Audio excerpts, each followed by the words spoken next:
একটু যদি বলে স্টোরিটার মাথায় আসলো কি করে, লিখলে তুমি?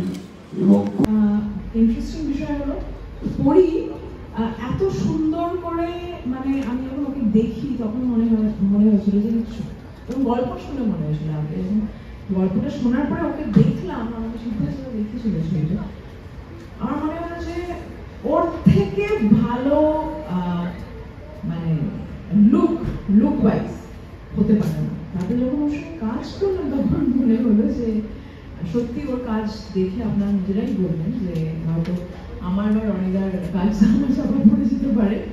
খুবই সুন্দর করেছে, ছোট্ট একটা মেয়ে। আর রনিদা, আমি এবং পুরো টিম, আমি বলবো যে রনিদার ব্যাপারে কিছু আমার বলার দৃশ্যটা নেই, কিন্তু যতটুকু করেছি আমার মনে হয় যে পাশে এত ভালো কোয়াক্টার না থাকলে করা সম্ভব নয়। আর প্রচন্ড প্রতিকূলতার মধ্যে সেদিকে প্রচন্ড আমাদের মানে ছবিতে গরম, মানে ওয়েদার খুবই মানে একেবারেই সাথ দেয়নি, যা হয় আমরা মোটামুটি সিজন হয়ে গেছি। আর এদের এত স্বপ্ন সফল হতে চলেছে, এর থেকে আনন্দের আর কি হতে পারে? যখন একটা ছবি হয় তখন তার সাথে অনেক মানুষের স্বপ্ন জড়িয়ে থাকে, পরিশ্রম তো থাকেই, স্বপ্ন জড়িয়ে থাকে, অর্থ জড়িয়ে থাকে, পরিশ্রম জড়িয়ে থাকে, কিন্তু সব থেকে বড় যেটা এই অর্থ এবং পরিশ্রমকে টেনে নিয়ে যায় আমাদের এই পেশার দিকে, একটা নতুন ছবির দিকে, একটা নতুন সৃষ্টির দিকে, সেটা হচ্ছে স্বপ্ন। তাই এই স্বপ্ন প্রত্যেকে যেরকম সকালবেলা। আমার চরিত্রটা হচ্ছে এখানে একজন প্যারানর্মাল ইনভেস্টিগেটর, যে কোনো এক সময় পুলিশে কাজ করতো, এখন বিভিন্ন এরকম রহস্যজনক ঘটনা নিয়ে কাজ করে। আর এটা একটা হরর ফিল্ম, সবাই জানেন এতক্ষণে। সৌভিক এবং সিদ্ধার্থ এটার নির্দেশনায় রয়েছে। সৌভিকের সাথে এর আগে একটা কাজ করেছি আমি, সিদ্ধার্থর সাথে এই প্রথমবার কাজ। আর তনুশ্রী তো অনেক পুরনো বন্ধু, কলিগ, অনেকগুলো কাজ করেছি। আমি ওর অভিনয়ের খুব পছন্দও করি। আর পরি রয়েছে আমাদের এখানে, বাচ্চা যে মেয়েটি রয়েছে, এই যে যাকে দেখা যাচ্ছে, যেখানে পজেসড, সেও খুব ভালো কাজ করেছে। ওর এত কম বয়স, কিন্তু ছবিটা দেখে বোঝা শক্ত। সেটা একটা হরর ফিল্মে কাজ করা তো চারটিখানি কথা নয়। আমি নিজে হরর ফিল্মে খুব বেশি কাজ করিনি জীবনে, বিভিন্ন ধরনের ছবিতে কাজ করেছি, কমেডি এবং অন্যান্য যে কমার্শিয়াল ছবির ধরনের কাজ করেছি, তার মধ্যে তুলনামূলকভাবে হরর ফিল্মে কমই কাজ করেছি, এবং সেটা এই ছবিটাকে বেছে নেওয়ার একটা কারণ।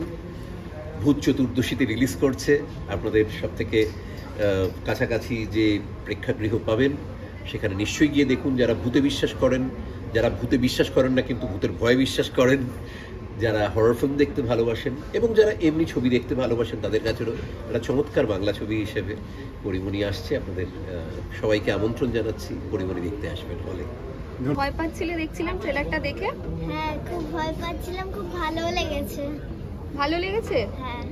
তোমার কাজ করে কেমন লাগলো? এটা তোমার প্রথম ফিল্ম? হ্যাঁ, এটা প্রথম ফিল্ম। আচ্ছা, রজতা বোধা আছে, তনুশ্রী আছে, সবার সাথে কাজ করে কেমন লাগলো? ওরা কেমন? খুব বকা খেয়েছো নাকি? না, খুব ভালো। খুব ভালো? হ্যাঁ। আর তুমি কি ভূতে ভয় পাও? হ্যাঁ। পাও? ওই জন্য বোধহয় ভয় পাচ্ছিলে। হ্যাঁ। আর সবাইকে কি বলবে দেখার জন্য সিনেমাটা? সবাইকে বলবো যে খুব ভালো করে দেখেন। তো এটা প্রথম ফিল্ম, ফার্স্ট করলাম। কিছু বলার নেই, কারণ সবারই ট্রেলার লঞ্চ হয়, আমাদেরও হচ্ছে। আমাদের এক্সপেকটেশন বেশি আছে যে আমাদের ট্রেলার লঞ্চটা ভালো হয়েছে, এবার দর্শকের কাছে তোমাদের মাধ্যম দিয়ে পৌঁছাবে, দেখা যাক। এবং পুজোদের মরশুমে যে তোমরা এখানে উপস্থিত হতে পেরেছো এতজন, সেটার জন্য তোমাদের প্রথম ধন্যবাদ। এবং অডিয়েন্স দেখুক তোমাদের মাধ্যম দিয়ে, আশা করবো কোথাও না কোথাও অডিয়েন্সেরও ভালো লাগবে। আচ্ছা, এমনি সিনেমা থেকে ধরো হরর ফিল্ম করতে গেলে অনেক বেশি ভাবনা চিন্তা করতে হয়, ধরো মিউজিক নিয়ে বা নিয়ে, যেটা বাংলা সিনেমায় অনেক ক্ষেত্রে হরর ফিল্ম দেখতে গেলে হয়তো অনেক সময় আমরা সেই দর্শকরা সেটা পায় না, তো এক্ষেত্রে তোমার সিনেমা থেকে সেই এলিমেন্টসগুলো থাকছে? দেখো, সব কিছুই আছে, ঠিক আছে, এবার দর্শকের ওপর পুরোটা, যে সাউন্ডের হরর থ্রিলারে যেরকম সাউন্ডের কাজ প্রচুর পরিমাণে লাগে, তো এখানে প্রসূন মুখোপাধ্যায় সাউন্ডটা করেছে, তো তার কাজ লোকে দেখেওছে আগে, আশা করবো সে আশানুরূপ কাজ করতে পেরেছে। এডিটারের কাজ এখানে তুলনামূলক অনেকটা বেশি ছিল, কারণ ভিএফএক্সেরও কাজ তুলনামূলক অনেকটা বেশি। তো আশা করব, যেহেতু আমরা দুজন ডিরেক্টর ছবিতে, সিদ্ধার্থ চক্রবর্তী আর আমি, তো সেক্ষেত্রে দুজনের অ্যাসপেক্টও সেইভাবে ম্যাচ করাতে পেরেছি আশা করি, কারণ ট্রেলারে বেরিয়েছি আজকে, লোক কী বলবে সেটার উপর ডিপেন্ড করছে। দর্শকদের উদ্দেশ্যে কি বলবো? দর্শকদের উদ্দেশ্যে বলবো, আমাদের ছবি, সিদ্ধার্থদার এটা বড় অ্যাসপেক্টের প্রথম ছবি, এছাড়া আগে দুটো ছবি করেছিল, তো বড় অ্যাসপেক্টের ছবিতে অডিয়েন্স আসুক। 17ই অক্টোবর ছবি রিলিজ, দিওয়ালিতে আসছে, পুজোর মরশুম কাটিয়ে আর একটা পুজোতে পড়ছে, তো দিওয়ালিতে একটু আলো আধারির মধ্যে যদি হরর ছবি দেখে, একটু ভূতের ভয় ছমছম ভাব নিয়ে যদি দেখে, লোকে খুব ভালো লাগবে। এবং যেহেতু বাচ্চাদের ছবি এবং একটা পরিবারের ছবি, লোকে খুব এনজয় করবে। একবার অন্তত আমি রিকোয়েস্ট করব প্রত্যেক পরিবারকে, তারা যাতে তাদের বাচ্চা এবং তাদের মা বাবা সমেত একবার হলে এসে টিকিট কেটে যদি দেখেন, তারপর না হয় বিচার করবেন আপনারা আপনাদের মতো। মেনলি এই ছবিটার গল্পটা আমার রচনা, এবং যে কারণে আমি অ্যাজ এ পরিচালক হিসেবে এই ছবিটা বেশি ভালো বুঝতে পেরেছি, এবং আমার সঙ্গে সৌভিকও কাজ করেছে।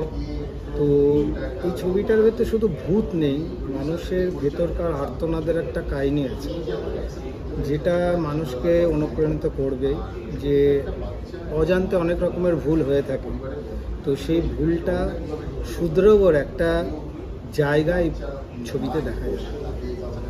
মানে সামাজিক কোনো বার্তা? সামাজিক বার্তা বলতে বিরাট সামাজিক বার্তা আছে এটা, মানে না দেখলে বুঝতে পারবে না যে ছবিটা কিসের উপর বেস করে বানানো হয়েছে।